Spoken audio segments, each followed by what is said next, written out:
Welcome to JP study. మనం today Andhra Pradesh చరిత్రలో ఆంధ్ర ప్రాంత ఆంధ్ర జాతికి తొలి ప్రస్తావనలు ఎక్కడెక్కడ వచ్చాయి అనే టాపిక్ గురించి తెలుసుకుందాము. ఆంధ్రులు నివసించే దేశం కాబట్టి ఆంధ్రదేశం అనే పేరు వచ్చింది. ఆంధ్రాకి ఆంధ్రులు నివసించే దేశం కాబట్టి ఆంధ్రదేశం అనే పేరు వచ్చింది. పురాణాలు, జైన, బౌద్ధ గ్రంథాలు, శాసనాలు, విదేశీయుల రచనల్లో కూడా ఆంధ్రజాతి ప్రస్తావనలు ఉన్నాయి. ఎక్కడెక్కడ ఆంధ్రజాతి ప్రస్తావనలు ఉన్నాయి? పురాణాలు, జైన మతము, బౌద్ధ గ్రంథాలు, శాసనాలు, విదేశీయుల రచనల్లో కూడా ఆంధ్రజాతి యొక్క ప్రస్తావనలు ఉన్నాయి. బౌద్ధ జాతక కథల్లో ఆంధ్ర ప్రాంతాన్ని మంజీరా దేశం, వజ్రదేశం, నాగభూమిగా పేర్కొన్నారు. ఏ కథల్లో ఆంధ్ర ప్రాంతాన్ని మంజీరా దేశం, వజ్రదేశం, నాగభూమిగా పేర్కొన్నారు? బౌద్ధ జాతక కథల్లో. చూడండి, ప్రాచీన ఆంధ్రదేశంలోని కృష్ణా గోదావరి మైదానాలను నాగభూములుగా టలామి తన జాగ్రఫీ గ్రంథంలో ప్రస్తావించారు. ఎవరు ప్రాచీన ఆంధ్రదేశంలోని కృష్ణా గోదావరి మైదానాలను నాగభూములని వారి యొక్క జాగ్రఫీ గ్రంథంలో ప్రస్తావించారు? టలామి. గుంటుపల్లి గుహాలయ శాసనాలు అదే ప్రాంతాన్ని మహానాగ పర్వతంగా పేర్కొన్నాయి. చూడండి, గుంటుపల్లి గుహాలయ శాసనాలు కృష్ణా గోదావరి మైదానాలను మహానాగ పర్వతంగా పేర్కొన్నాయి. ఏమని పేర్కొన్నాయి? మహానాగ పర్వతంగా. ఆంధ్ర అనే పదాన్ని జాతిపరంగా, దేశపరంగా, భాషాపరంగా అనేక రచనలు పేర్కొన్నారు. మునుస్మృతి, భరతుని నాట్యశాస్త్రం, వ్యాసుని మహాభారతం, కువలయమాల లాంటి గ్రంథాలు ఆంధ్రులను జాతిపరంగా ప్రస్తావించాయి. ఆంధ్రులను జాతిపరంగా ఏవేవి ప్రస్తావించాయి? ఆంధ్రులను జాతిపరంగా మునుస్మృతి, భరతుని నాట్యశాస్త్రం, వ్యాసుని మహాభారతం, కువలయమాల ఇలాంటి గ్రంథాలన్నీ ఆంధ్రులను జాతిపరంగా ప్రస్తావించాయి.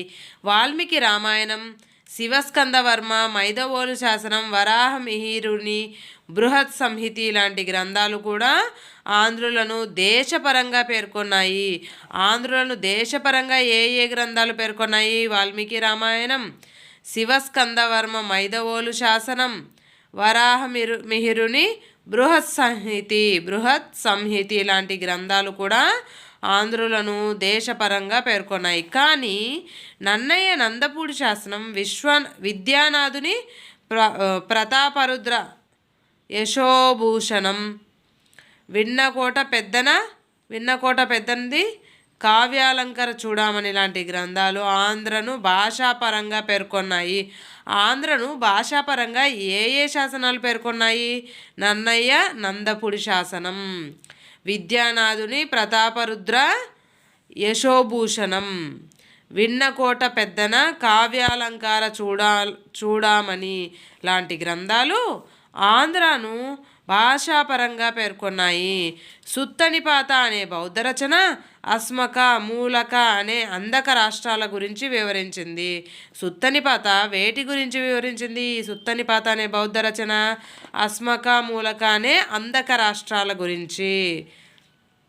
ఆంధ్రానగరి తేలివాహన నదిపై ఉందని శరవణి జాతకం వివరిస్తుంది. శరవణిజ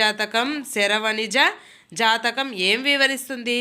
ఆంధ్రానగరి తేలివాహన నదిపై ఉందని శరవణిజ జాతకం వివరిస్తుంది.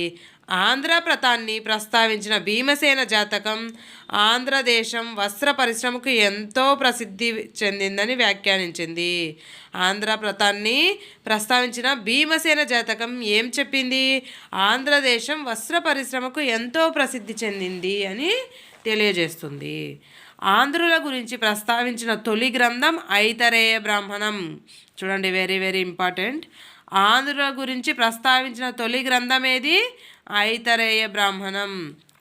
ఐతరేయ బ్రాహ్మణంలో ఆంధ్రులు విశ్వామిత్రుని సంతతి వారని, ఆంధ్రులు ఎవరు?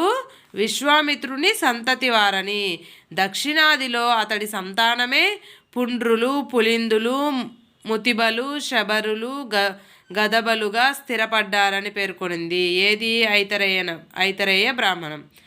ఐతరేయ బ్రాహ్మణం దక్షిణాదిలో విశ్వామిత్రుడి సంతానం ఎలా స్థిరపడ్డారంట? పుండ్రులుగా, పులిందులుగా, ముతిబలుగా, శబరులుగా, గదబలుగా. చూడండి, ఆంధ్రుల గురించి పేర్కొన్న తొలి విదేశీయుడు ఎవరు? మెగస్తనీస్. ఆంధ్రుల గురించి పేర్కొన్న తొలి విదేశీయుడు మెగస్తనీస్. మెగస్తనీస్ ఇండికా గ్రంథాన్ని రచించాడు. మెగస్తనీస్ తన ఇండికా గ్రంథంలో ఆంధ్రులు 30 నగరాలను అత్యంత సైనిక సంపత్తితో పాలిస్తున్నారని పేర్కొనింది. మెగస్తనీస్ ఇండికా గ్రంథం ఏమని పేర్కొనింది? ఆంధ్రులు 30 నగరాలను అత్యంత సైనిక సంపత్తితో పాలిస్తున్నారని పేర్కొనింది. ఎరియాన్ కూడా ఆంధ్రులు 30 రాజ్యాలను కలిగి ఉన్నాడని పేర్కొనింది. 30 రాజ్యాలను ఆంధ్రులు కలిగి ఉన్నాడని ఎవరి గ్రంథం పేర్కొనింది? ఎరియాన్ గ్రంథం. ఆంధ్రుల గురించి పేర్కొన్న తొలి శాసనం అశోకుడి 13వ శిలాశాసనం.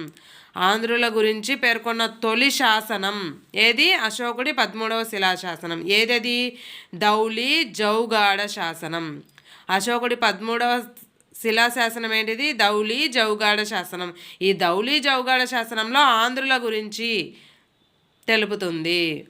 దీంతో పాటు ఎర్రగుడి, రాజుల మందగిరి శాసనాలు కూడా ఆంధ్రుల గురించి ప్రస్తావించాయి. ఎర్రగుడి, రాజుల మందగిరి శాసనాలు కూడా ఆంధ్రుల గురించి ప్రస్తావించాయి. అశోకుడి శాసనాలు ఆంధ్రులను ఆంధ్రాభృత్యులుగా పేర్కొన్నారు. అశోకుని శాసనాలు ఆంధ్రులను ఏమని పేర్కొన్నాయి? ఆంధ్రాభృత్యులు.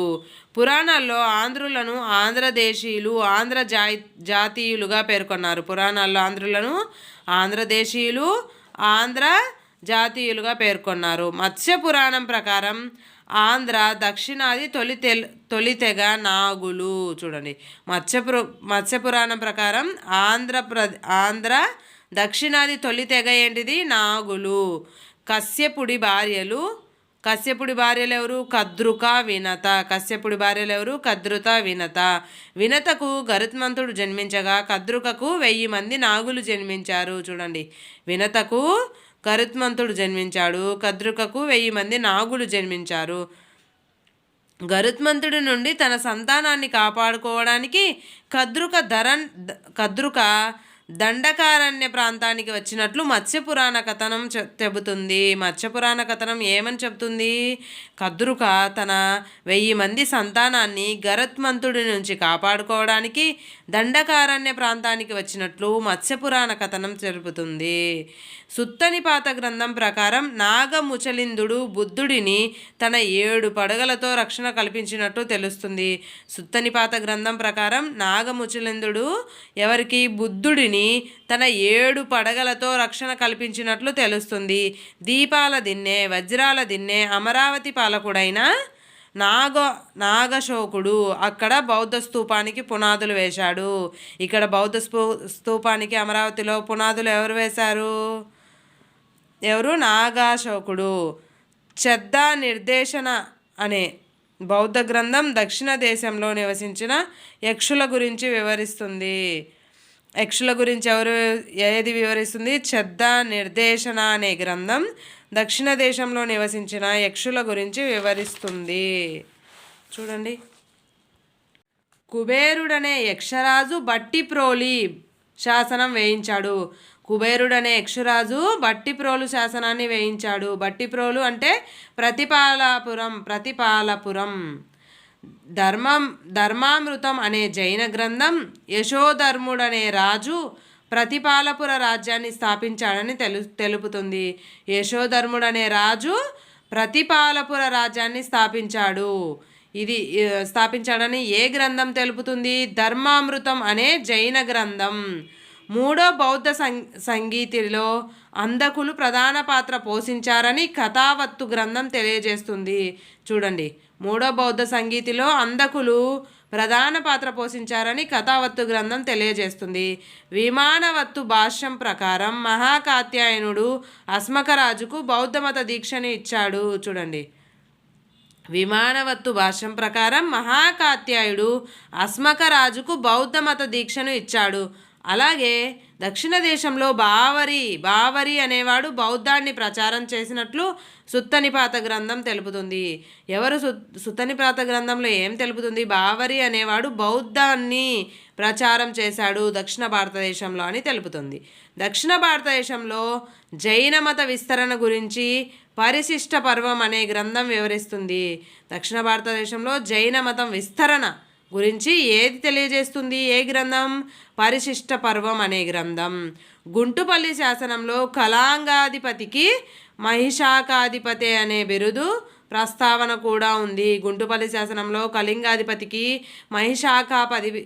మహిషాకాధిపతి అనే బిరుదు కూడా ప్రస్తావనలో ఉంది. నెక్స్ట్ వీడియోలో రాతి యుగంలో ఆంధ్రదేశం ఎలా ఉండేది వీటి గురించి తెలుసుకుందాం. Thank you for watching. Please like, share, subscribe.